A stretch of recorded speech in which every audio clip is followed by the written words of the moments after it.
On the first day of 1956, one of the greatest legends of our time recorded Heartbreak Hotel in Nashville, Tennessee.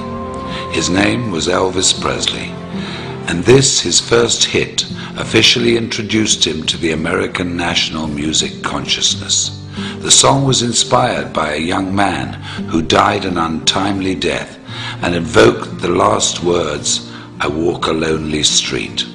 It was a song that would serve as the definition of a generation of music unlike anything the world has ever seen since.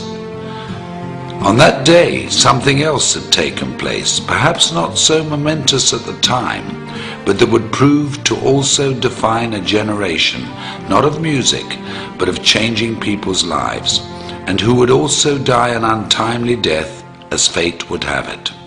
On January the 1st, 1956, in a gritty little neighborhood tucked away in South Los Angeles called La Mirada, Mark Hughes was born. His life was fairly unremarkable. Born to Joanne Hughes and raised by her and Stuart Hartman, whom she married, Mark was probably reared much like many of us. Mind your manners, be responsible, keep your elbows off the table, make good choices. He was skinny and good-looking, polite and friendly, and very protective of his two younger brothers. The quietest of the three boys, he'd inherited his mother's good looks and Stuart's focus and intensity. Like many families of the day, Joanne and Stuart moved the family to Camarillo to try to provide a better life for them, to build a future and keep the family safe. And like many other families of the day, their not-so-picture-perfect marriage fell apart and resulted in a divorce that would change the family forever. Mark's childhood was like many in the growing suburban community: school, day trips to the Channel Islands, bicycle rides and fishing outings. That all came to an end after the divorce, and Joanne began to chase her youth, trying fad diet after fad diet.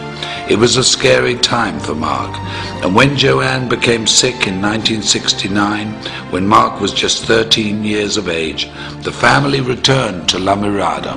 They lived with her parents, Mark's grandparents, Lawrence and Hazel Hughes, who took the family in and took care of them as only family could. But despite their best efforts, and with Mark's never-ending grief, Joanne died of complications from the deadly combination and steady use of weight loss and sleep aids. Mark was only 19 years of age. It was then he decided he would make a difference in the world, with his mother as his beacon, and the goal of preventing what had happened to her happened to anybody else. While fundraising for a California youth group, Mark had found his calling. He was charismatic, charming and persuasive. He'd even convinced then Governor Ronald Reagan to part with $500. And with the taste of success in his mouth, the goal of changing lives through better health as his objective, the idea of personal financial freedom, and the memory of his mother in his heart, Mark Hughes entered the world of direct selling and network marketing. In 1976, Mark began selling Slender Now diet products, quickly becoming one of their top 100 earners. When the company collapsed in 1979, he sold exercise equipment and weight control products for Golden Youth, another direct sales organization. And when Golden Youth also failed, Mark decided to start his own company.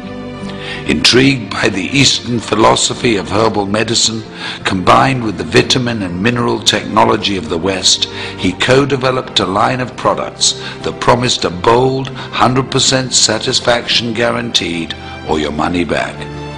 At 24 years of age, Mark Reynolds Hughes, having taken his mother's maiden name, introduced Herbalife in the United States and single-handedly rewrote direct selling history. Unremarkable turned quite remarkable, if you ask me. I often wonder what he would think if he could see us today, sitting here in this arena, looking at how big our organizations have grown, reflecting on the company's incredible retention rate, tasting our new products, walking into a nutrition club, celebrating success at a new president's team experience, how proud he would be. How incredibly happy we would have made him.